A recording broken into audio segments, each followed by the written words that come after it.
isho, isho, isho. Bagana garan naftan bago.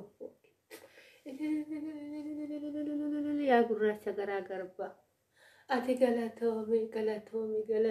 galatoomi harjaan akka keetii homtuu hin jiru yaa gurraacha garaa garbaa jaarsa kiyya kan nagumaan naa galchite biyya sanani biyyuma san akkamatti gara jaarsa kuni jedhee yaadde abbaa gonfoo nagumaan nuftani mee finfinneen akkamuma fakkaatti ما جولي صوتي هاسا أبا قنفو ما جولين توكا مرة جرتي إنو ما نعتني إشو إني مالك أكيد أنتونيس دودان قصيدة يا كيكو هذا قنفو نقوما فايوما هذا قنفو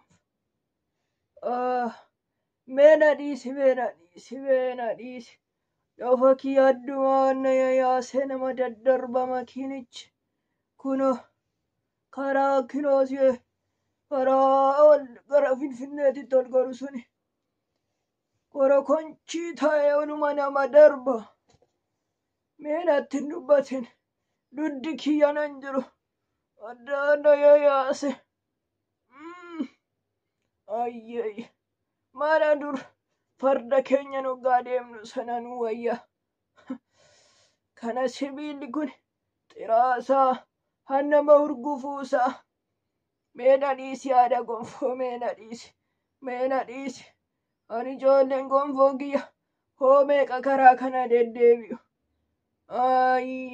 يا gize eewumna qaban kana abtunumatti nagaam wedhi malee karumti isaa kunu nama dadhabsiisa naguma jira tinatti haasa abbaa gonfu mee ijoolleen tokko marra jirti inuma nyaatani isho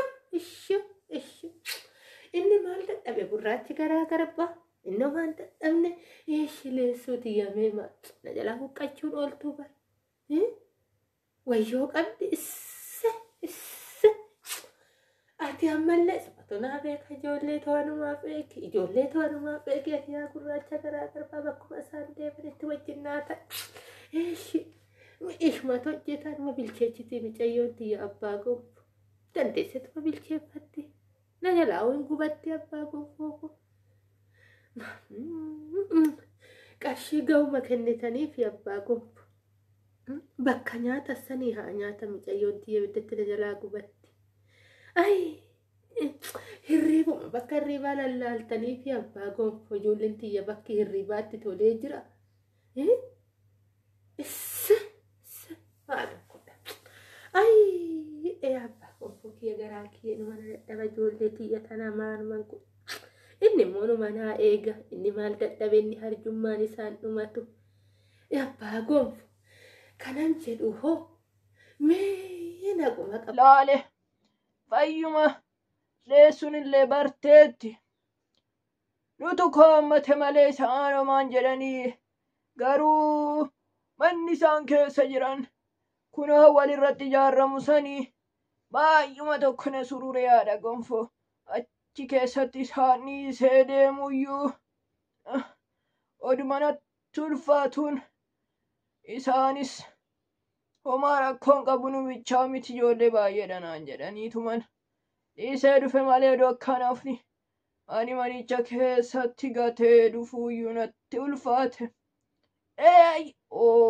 ati akka dursan seete finfinnee of jalatti lafaa fi samii malee homaan argitu asii manni hamma kunoo gaaruma wacaalee sana ammas dheerata kunoo manni ol dheeratee dhagaa kanaan ijaaranii dur nuti mana yoo ijaarran tubaa torbaan ijaaraa turre adammaa kunoo dhagaa kanaan ijaaranii nama surura meedhiisi kan finfinne namni afaan oromoo dubbatuyyuu jiru maaloo sanaasaa minno jedhu waanuma isaan jedhanuu siin galu akka durii miti ijoolleen tiyya